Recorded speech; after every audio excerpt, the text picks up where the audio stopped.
Welcome to Saratoga CRM. Today we're going to be looking at campaign management. Campaigns are usually somewhat more extensive than just sending out an email blast on potential customers. More often, a company performs multiple follow-up campaigns based on the initial campaign results. You will see a multiple campaign. It may not reflect your campaign workflow, but will demonstrate the technology available for you to use so you can perform your campaign within your workflow. We'll now get started with the initial campaign. The first steps is to configure and to define the campaign.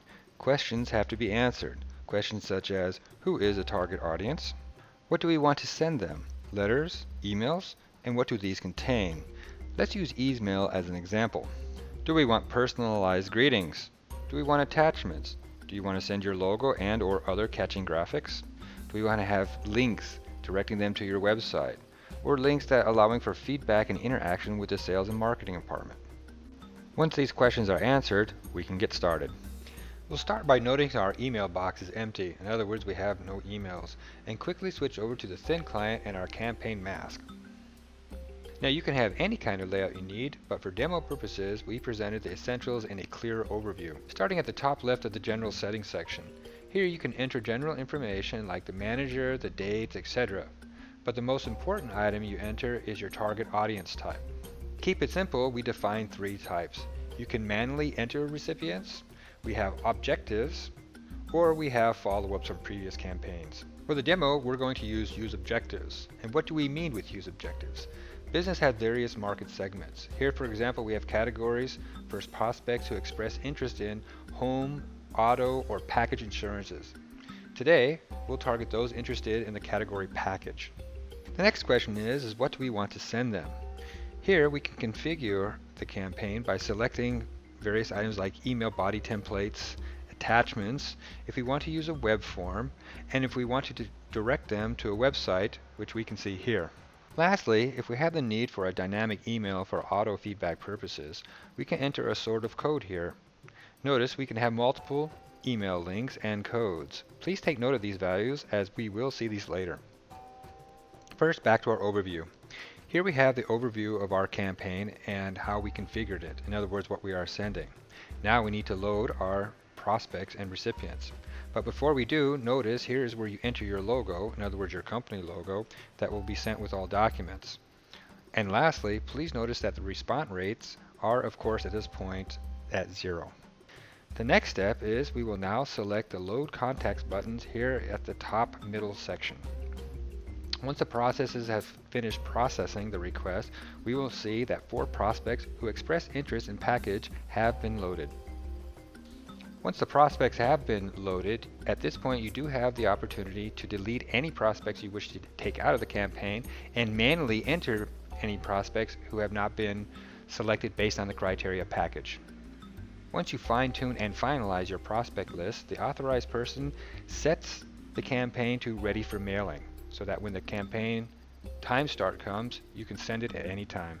Also notice in the response audit box that a total of 4 have been selected, and of course nothing, in other words nobody has responded, equals 4.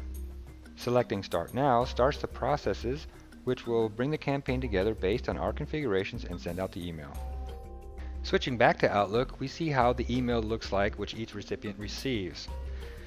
The email body is individually addressed and the selected attachment is there to open. As stated before, we can have an interactive email. Here with a link, we direct the recipient to a website. And the recipient can communicate back to us with a click of the button. Now this is a simple email containing a type of code we use for feedback. Notice we used yes. Remember that in the campaign configuration? So the recipient hits the send button, which sends an email to the responsible person like an internal salesman. Now you have to imagine I am that salesperson, and this is what I receive as an email. After reading the email, I as a salesperson can see who Mr. Tilley is simply by clicking on the hyperlink. Notice when I do so that we are now directed to Mr. Tilley's record. To note, we spoke earlier of a variable that makes prospects easy to identify as someone to add to a campaign. Here we use a simple text field to enter their expressed interest. Of course, you can build this out for much more sophisticated selection criteria. Now back to the email. Here, the salesperson can also call up the campaign in case he was not aware of it and wants to inform himself of what went out to his prospects. Notice that we jumped into the campaign record. And lastly, if there are any reporting or reports involved in the campaign, the salesman can be directed to the dashboard containing any reports relevant to this campaign. After the campaign has been refreshed and recalculated, we now have a new overview of responses. Of the total of 4 sent out, 3 have not reacted yet, and 1, Mr. Tilley, replied with yes.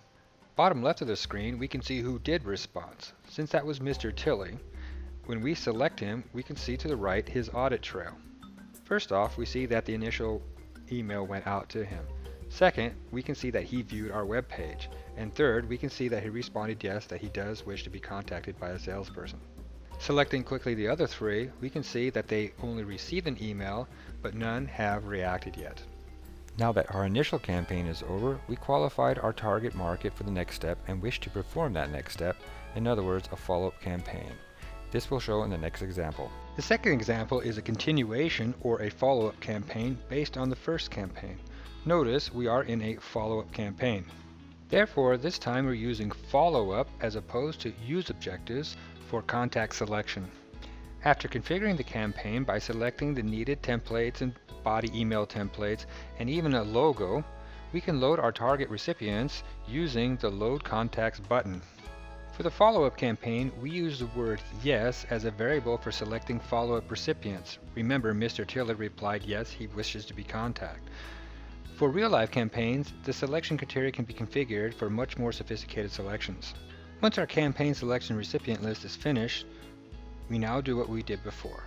The status changed to ready for mailing and saved, followed by start now. The recipients like Mr. Tilley receive the next round of infos per active email, such as what we saw in the first campaign. Here we see the follow-up email containing the selected attachment, the selected text body, and of course the 2 hyperlinks. Now going back to the campaign, we can see his audit trail. We can see that the email went out, and we can see the responses in the response audit box. What you just saw was a simple example of how one can easily set up and perform not only a dynamic single campaign, but also how to perform follow-up multiple campaigns. For more information, please contact us at appian.com or contact your local sales representative. Thanks for watching.